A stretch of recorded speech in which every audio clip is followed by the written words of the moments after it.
এই গাইজ গুৱাহাটীৰ পৰা ৰিকুৱাৰমেণ্টৰ কাৰণে নটিফিকেশ্যন আহিছে। যদি আপুনি ভাবি আছে গুৱাহাটীত আপুনি আপোনাৰ নিজৰ কেৰিয়াৰটো ষ্টাৰ্ট কৰিব, তেতিয়াহ'লে এইটো ভিডিঅ' আপোনাৰ কাৰণে বহুত ইম্পৰ্টেণ্ট হ'ব গৈ আছে।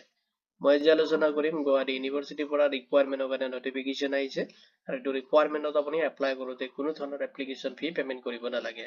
লগতে চিলেকশ্যন যিটো প্ৰচেছ দিয়া আছে তাতে কোনো ধৰণৰ আপুনি ৰিটেন এক্সামিনেশ্যন এটেম্প কৰিব নালাগে। যদি আপুনি ইণ্টাৰেষ্টেড হয় এইটো ভিডিঅ'ত আপুনি চেক কৰিব পাৰিব, যিটো ৰিকুৱাৰমেণ্ট আহিছে তাৰে ডিটেইলছখিনি চিষ্টেমেটিক চেক কৰিব পাৰিব। আৰু এইটো ৰিকুৱাৰমেণ্ট ৰিগাৰ্ডিং যদি কোনো ধৰণৰ কুৱেশ্যন থাকে আপুনি ভিডিঅ'টোৰ কমেণ্ট ছেকশ্যনত কমেণ্ট কৰি দিব। উইদিন 48 আৱাৰ্ছৰ ভিতৰত আপুনি আমাৰ টিমৰ পৰা ৰেছপন্স পাব। যদি আপুনি ইণ্টাৰেষ্টেড হয় দেন আহক দেৰি নকৰি আজিৰ ভিডিঅ'টো আৰম্ভ কৰোঁ। এতিয়া চাওক যিটো ৰিকুৱাৰমেণ্ট আহিছে, ৰিকুৱাৰমেণ্ট অভাৰভিউখিনি। অৰ্গেনাইজেশ্যন গুৱাহাটী ইউনিভাৰ্চিটিৰ পৰা আহিছে নটিফিকেশ্যনটো আৰু ডিজিগনেশ্যন দি আছে প্ৰজেক্ট টেকনিকেল এছিষ্টেণ্ট 1 এণ্ড দি আছে প্ৰজেক্ট টেকনিকেল এছিষ্টেণ্ট 2 পোষ্টত আপুনি এপ্লাই কৰিব পাৰিব। জব লোকেশ্যনটো আপোনাৰ গুৱাহাটী আছামত হ'ব আৰু এপ্লাই কৰোঁতে আপুনি কোনো ধৰণৰ এপ্লিকেশ্যন ফি ইয়াতে পেমেণ্ট কৰিব নালাগে। Salary and benefits খিনি চাই ল'ব, য'ত আপোনাৰ মান্থলি ৰেমুনাৰেশ্যন আপুনি 24,000 পাৰ মান্থ আপুনি ৰিচিভ কৰিব, যেটো আপোনাৰ বেচিক চেলাৰী দি আছে 20,000 আৰু প্লাছ দি আছে 20% আপুনি HR 4,000 আপুনি ৰিচিভ কৰিব। এইটো ৰিকুৱাৰমেণ্টত আপুনি এপ্লাই কৰোঁতে ফ'ল' কৰিব লাগিব ইলিজিবিলিটি ক্ৰাইটেৰিয়াখিনি। যদি আপুনি প্ৰজেক্ট টেকনিকেল এছিষ্টেণ্ট 1 পোষ্টত এপ্লাই কৰি আছে, তো আপোনাৰ কোৱালিফিকেশ্যনটো বিচাৰিছে যদি আপুনি MA ইন সংস্কৃতৰ পৰা কমপ্লিট কৰিছে যিকোনো ৰিকগনাইজ ইউনিভাৰ্চিটি অৰ ইনষ্টিটিউটৰ পৰা, তেতিয়াহ'লে আপুনি এপ্লাই কৰিব পাৰিব। স্কিল আপোনাৰ ৰিকুৱাৰ হ'ব আপোনাৰ ষ্ট্ৰং প্ৰফিচিয়েঞ্চি যদি ৰিডিং ৰাইটিং লগত আপোনাৰ translation between Sanskrit Assamese and English থাকিলে আপুনি এইটো ৰিকুৱাৰমেণ্টত এপ্লাই কৰিব পাৰিব।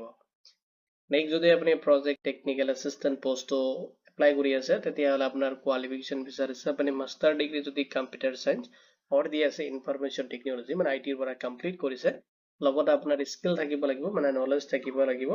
নেচাৰেল যিটো লেংগুৱেজ প্ৰচেছিং লগতে আপোনাৰ ডিপ লাৰ্নিং এণ্ড পাইথনত আপোনাৰ নলেজ আছে, লগতে আপোনাৰ প্ৰফিচিয়েঞ্চি আছামিজ এণ্ড ইংলিছ ৰিকুৱাৰ হ'ব, তেতিয়াহ'লে আপুনি সেইটো ৰিকুৱাৰমেণ্টত এপ্লাই কৰিব পাৰিব।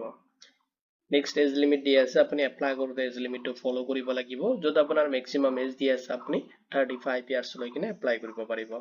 চিলেকশ্যন যিটো প্ৰচেছ দি আছে সেইটো ৰিকুৱাৰমেণ্টত আপোনাৰ ৰিটেন এক্সামিনেশ্যন নহয়, আপুনি এপ্লাই কৰাৰ পিছত আপোনাৰ যিটো কোৱালিফিকেশ্যন লগতে আপোনাৰ যিখিনি এক্সপিৰিয়েঞ্চ আছে ইয়াৰ ওপৰত বেছ কৰি কিনে আপোনাক শ্বৰ্টলিষ্টেড কৰা হ'ব।